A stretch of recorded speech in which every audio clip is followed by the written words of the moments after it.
नमस्कार दोस्तों। स्वागत है आप सभी का हमारे YouTube चैनल पर अरमान एडवाइस पर। आज हम बात करने वाले हैं पंचानन पेंशन भोगियों के लिए। अब आई है सबसे बड़ी राहत की खबर। सुप्रीम कोर्ट का ऐतिहासिक फैसला। चात्रा 500 की पेंशन और उस पर अलग से डीए।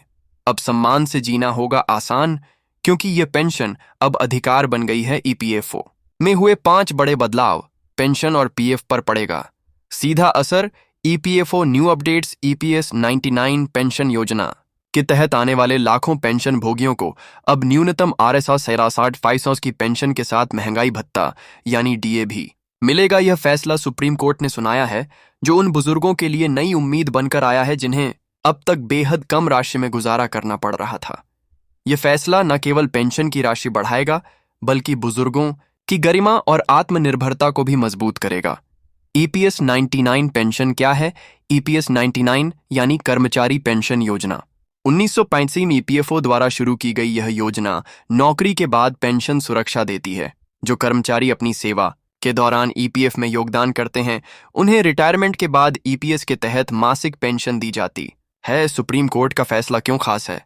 सुप्रीम कोर्ट ने निर्देश दिया है कि अब न्यूनतम पेंशन 875 सोर्स होगी, उस पर अलग से डीए यानी महंगाई भत्ता भी मिलेगा। यह आदेश सभी ईपीएस 99 पेंशनर्स पर लागू होगा और यह फैसला बरसों से लंबित मांगों पर लिया गया है। किसे मिलेगा? कितना लाभ निजी क्षेत्र, मजदूर वर्ग और शिक्षण क्षेत्र के हजारों पेंशनर्स को मिलेगा? सीधा फायदा। उदाहरण के लिए निजी कर्मचारी पहले RS 8,000, अब RS 750 प्लस डीए। मजदूर वर्ग पहले RS 800, अब 750 प्लस डीए। शिक्षक प्रशिक्षक पहले RS 2,000, अब 750 प्लस डीए, यानी कुल फायदा 500 से लेकर 6,000 मासिक तक। इस फैसले का असर आर्थिक आत्मनिर्भरता। बुजुर्ग अब दूसरों पर निर्भर नहीं रहेंगे। स्वास्थ्य सुविधा, इलाज और दवाओं के लिए बेहतर व्यवस्था, मानसिक राहत, तनाव और चिंता में भारी कमी, ग्रामीण बदलाव, गांव के बुजुर्गों के जीवन में स्थिरता और सम्मान। सरकार की अगली कार्यवाही। ईपीएफओ अब सभी योग्य पेंशनर्स के बैंक खातों में बकाया और बढ़ी हुई पेंशन भेजेगा। ईपीएफओ पोर्टल पर विवरण अपडेट करने की प्रक्रिया भी शुरू होगी। आधार, बैंक और पीपीओ नंबर की जानकारी अपडेट करनी होगी। आवश्यक दस्तावेज: आधार कार्ड, बैंक पासबुक की कॉपी, सेवा प्रमाण पत्र, पीपीओ नंबर, ईपीएफओ सदस्य आईडी। अब आपको क्या करना है? ईपीएफओ पोर्टल पर जाकर अपनी जानकारी अपडेट करें। बैंक, आधार और मोबाइल नंबर को लिंक करें। पीपीओ और सेवा से जुड़ी सभी जानकारी सही करें।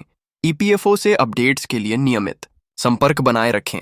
ईपीएस 99 पेंशनर्स के लिए यह फैसला सिर्फ पैसा नहीं, बल्कि सम्मान, सुरक्षा और नई सुबह लेकर आया है। सरकार और न्यायालय के इस फैसले से लाखों लोगों की जिंदगी बदलने वाली है। अब हमारी जिम्मेदारी है कि हम इस फैसले का लाभ उठाएं। समय रहते दस्तावेज अपडेट करें और इस क्रांति का हिस्सा बने। सवाल जवाब: क्या 1 ईपीएस 95 के तहत पेंशन कैसे मिलती है? ए, सेवा अवधि और अंतिम वेतन के आधार पर मासिक पेंशन निर्धारित होती है। क्या सभी को 7,500 प्लस डीए मिलेगा? ए, हाँ, यह फैसला सभी योग्य ईपीएस 95 पेंशनर्स पर लागू होगा। क्या 3, ये कब से लागू होगा? ए, ईपीएफओ द्वारा प्रक्रिया शुरू की जा रही है। जल्द राशि खातों में ट्रांसफर होगी। क्या 4 जरूरी फॉर्म कौन से हैं? ए, यदि जानकारी अधूरी है तो ईपीएफओ पोर्टल पर केवाईसी अपडेट करना अनिवार्य है। क्या 5, क्या भविष्य में और बढ़ोतरी हो सकती है? ए, हाँ, डीए बढ़ने पर पेंशन में आगे और भी वृद्धि हो सकती है। क्या आप भी नौकरी पेशा हैं और हर महीने पीएफ कटने पर यही सोचते हैं आखिर इसका फायदा कब मिलेगा? तो आप खुश हो जाइए, क्योंकि ईपीएफओ ने 2025 की शुरुआत में कर दिए हैं 5 बड़े बदलाव। ये बदलाव आपके पीएफ, पेंशन और रिटायरमेंट प्लानिंग पर सीधा असर डालने वाले हैं। एक प्रोफाइल अपडेट अब आसान। पहले ईपीएफओ में नाम, जन्मतिथि या जेंडर बदलवाना एक सिर दर्द होता था, कागजों का ढेर, ऑफिस के चक्कर और लंबा इंतजार। लेकिन अब नहीं। अगर आपका यूएन आपके आधार से लिंक है तो अब आप ये सारी जानकारी खुद ही ऑनलाइन अपडेट कर सकते हैं। यहां तक कि शादीशुदा स्थिति, पिता का नाम, नागरिकता या ज्वाइनिंग डेट, सब कुछ मोबाइल से बदल सकते हैं। और अगर यूएएन अक्टूबर 2017 से पहले का है तो कुछ मामलों में कंपनी की मंजूरी लग सकती है, वह भी अब डिजिटल तरीके से। 2 पीएफ ट्रांसफर अब ऑटोमेटिक। नौकरी बदली, अब पीएफ ट्रांसफर की चिंता छोड़ दीजिए। 15 जनवरी 2025 से अगर आपका यूएन आधार से लिंक है और डिटेल्स दोनों कंपनियों में एक जैसी हैं, तो पीएफ अपने आप ट्रांसफर हो जाएगा। अब ना कोई मैनुअल अप्रूवल ना पुराने ऑफिस की दौड़, सिर्फ ऑटोमेटिक प्रोसेसिंग। यह सुविधा खासकर उन लोगों के लिए वरदान है जो जल्दी जल्दी नौकरी बदलते हैं। 3, अब पेंशन किसी भी बैंक में 1 जनवरी 2025 से लागू हुआ है।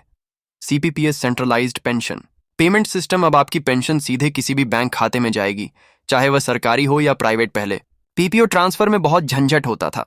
अब बीपीओ नंबर यूएन से लिंक होगा, जीवन प्रमाण पत्र जमा करना भी अब आसान। न लाइन में लगना, न बायोमेट्रिक का झंझट। वरिष्ठ नागरिकों के लिए यह एक बड़ी राहत है। 4, ज्यादा सैलरी इक्वल ज्यादा पेंशन। अब ईपीएफओ ने साफ कर दिया है, अगर आप उच्च वेतन वाले हैं और पीएफ में उसी हिसाब से योगदान दे रहे हैं, तो आपको अब ज्यादा पेंशन भी मिलेगी। नियम अब सबके लिए समान होंगे, चाहे आप ईपीएफओ के अंतर्गत हो या किसी प्राइवेट ट्रस्ट में। इससे लंबे समय से नौकरी कर रहे कर्मचारियों को अच्छी खासी पेंशन बढ़ोतरी देखने को मिलेगी। 6, गलत जानकारी का सुधार। अब आसान, पीएफ खाते में कोई जानकारी गलत हो गई, अब चिंता की बात नहीं। 16 जनवरी 2025 से आप जॉइंट डिक्लेरेशन फॉर्म ऑनलाइन भरकर अपने नियोक्ता के माध्यम से बदलाव कर सकते हैं। नाम, जन्म तिथि, पिता का नाम, अब सब कुछ चुटकियों में सुधारें। ना देरी, ना परेशानी, और पीएफ निकालने में भी कोई अड़चन नहीं। 6, इन सब का मतलब क्या है? इन सभी बदलावों का मतलब है आपका पीएफ और पेंशन से जुड़ा हर काम अब होगा डिजिटल, तेज और पारदर्शी। कोई लाइन में लगना नहीं, कोई ऑफिस के चक्कर नहीं। ये सिर्फ समय और मेहनत की नहीं, आपकी मानसिक शांति की भी बचत करेगा। डिजिटल इंडिया अब सिर्फ नारा नहीं, हकीकत बन रहा है। यह जानकारी ईपीएफओ द्वारा जारी आधिकारिक घोषणाओं पर आधारित है। किसी भी प्रक्रिया को अपनाने से पहले ईपीएफओ की वेबसाइट या संबंधित विभाग से पुष्टि जरूर करें। अगर आपको यह जानकारी उपयोगी लगी हो तो वीडियो को लाइक करें, शेयर करें और कमेंट में लिखें ईपीएफओ डिजिटल। धन्यवाद, और ऐसे ही अपडेट्स के लिए चैनल को सब्सक्राइब करना बिल्कुल ना भूलें। ईपीएफओ द्वारा प्रक्रिया शुरू की जा रही है, जल्द राशि खातों में ट्रांसफर होगी। क्या 4 जरूरी फॉर्म कौन से हैं? यदि जानकारी अधूरी है तो ईपीएफओ पोर्टल पर केवाईसी अपडेट करना अनिवार्य है। क्या 5, क्या भविष्य में और बढ़ोतरी हो सकती है? हाँ, डीए बढ़ने पर पेंशन में आगे और भी वृद्धि हो सकती है। अगर आप ईपीएस 99 पेंशन भोगी हैं तो इस जानकारी को जरूर शेयर करें, वीडियो को लाइक करें, कमेंट में जय पेंशन न्याय लिखें और चैनल को सब्सक्राइब करना ना भूलें। आइए मिलकर बदलाव का हिस्सा बने।